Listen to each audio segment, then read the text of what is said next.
It's Monday morning, the 28th of September, about 9 a.m. local time. The glass fire has exploded overnight, driven by winds to over 11,000 acres, and is burning homes all the way over to, once again, to the east side of Santa Rosa. Let me show you what's going on.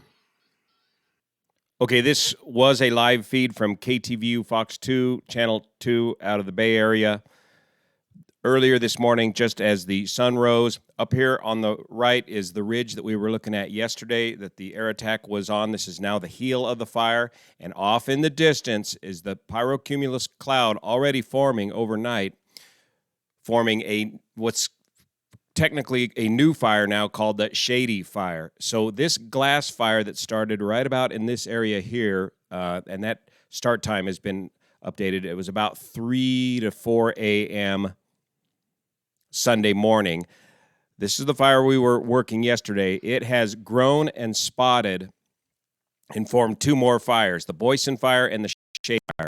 They're going to end up calling all of these fires one single glass complex. Now, as he zooms out, we'll get a wider view. This fire is so huge now at 11,000 acres that it's hard to capture it all in one camera shot. So off to the left here is the Boysen Fire and then the Shady Fire. These are all fires that are started by spot firing of the wind-driven embers from the original glass fire, which started right up around here. So today's air attack is going to be real challenging due to the smoky conditions. Again, air resources are limited in what they can do in these sort of situations. The damage is going on down here by Santa Rosa, but you cannot get fixed-wing air tankers in underneath that smoke to do anything at this time in the Santa Rosa area where the homes are being burned.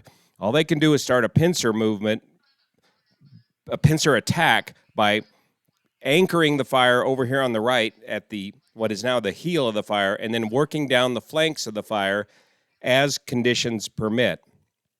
So it's hard to tell if our retardant lines held from yesterday, but to a large degree, I believe they did.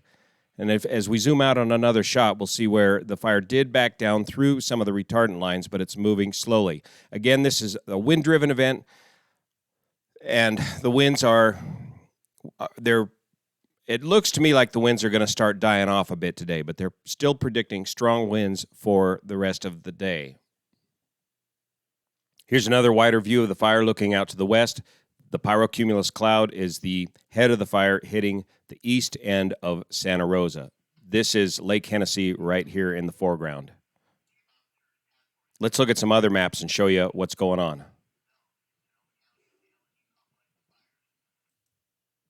Here with Google Maps on terrain mode, we can see the general fire location north of the Bay Area here in the Coast Range of Northern California.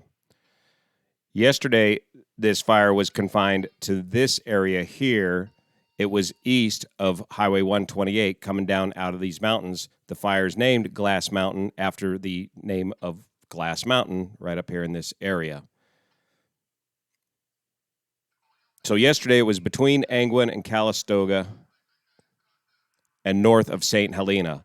Last night, that fire has hopped over Highway 128, crossed this entire mountain range, and is bumping down into Santa Rosa here along the east side of Highway 12, and over a dozen homes have been lost in this area here in Skyhawk Park area, Mohawk Drive, I believe, maybe Mountain Hawk Drive, Brigadoon Way, somewhere right in here.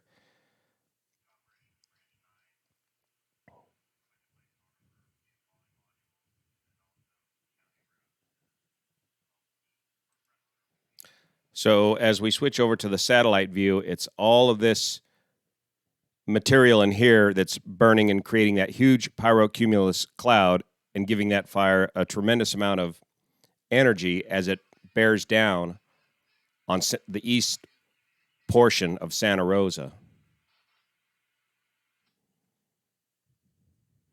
Now let's look at some fire history in the area here.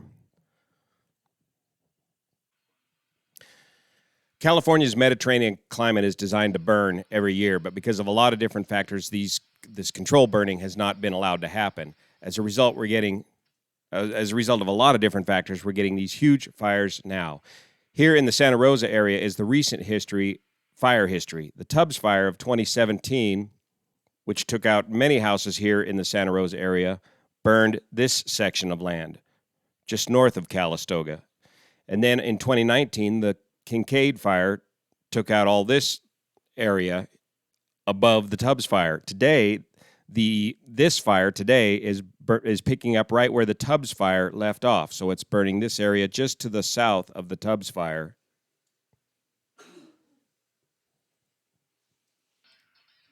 Here on the satellite view, this is just the last day here, starting from last night into this morning.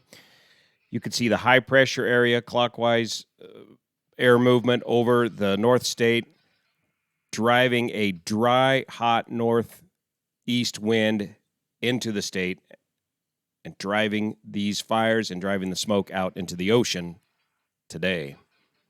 All this is going to turn around eventually with our usual westerly flow once this high pressure area settles into our area.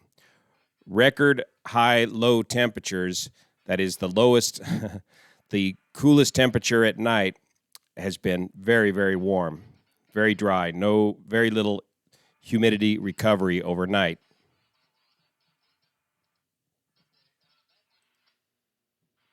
Here's windfinder.com. The current wind situation.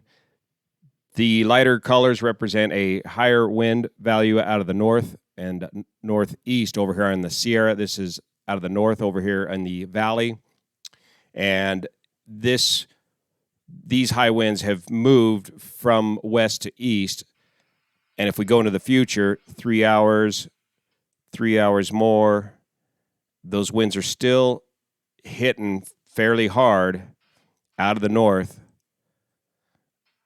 until dying off later on this afternoon. And then we will begin a return of the westerly flow, which will eventually drive the fire away from Santa Rosa and back up into the mountains and back towards what is now the heel of the fire. That's why it's important to try to anchor that heel at this time.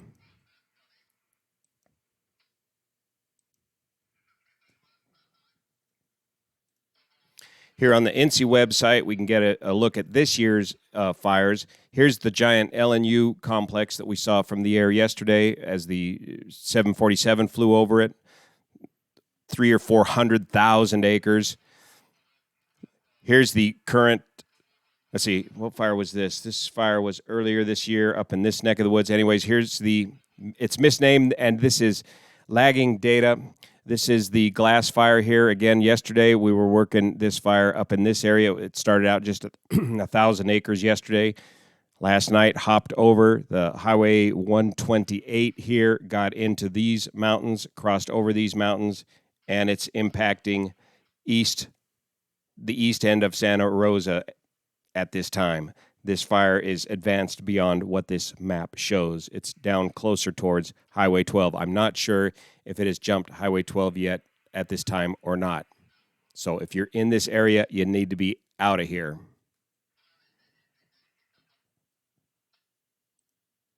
Here's a look at the air attack, the sectional chart in the area here. The red boxes indicate the TFRs. Here's the TFR for this fire. Looks like it goes up to 8,000 feet. So this is how the news helicopters can operate in this area. They can stand off. In this case, they're standing off to the east where they can get some clear air and above 8,000 feet and be well clear of the fire operations. By the way, when you saw those two tankers crossing each other yesterday, that's a standard traffic pattern. These guys in the helicopter have a huge telephoto lens watching from miles away and over 8,000 feet above. The traffic pattern for the fire is just like a traffic pattern at an airport. So you'll see a tanker coming overhead on a crosswind entry. He's 1,000 feet above the tanker that's making the drop on the fire. So vertical separation is key to the aerial air attack.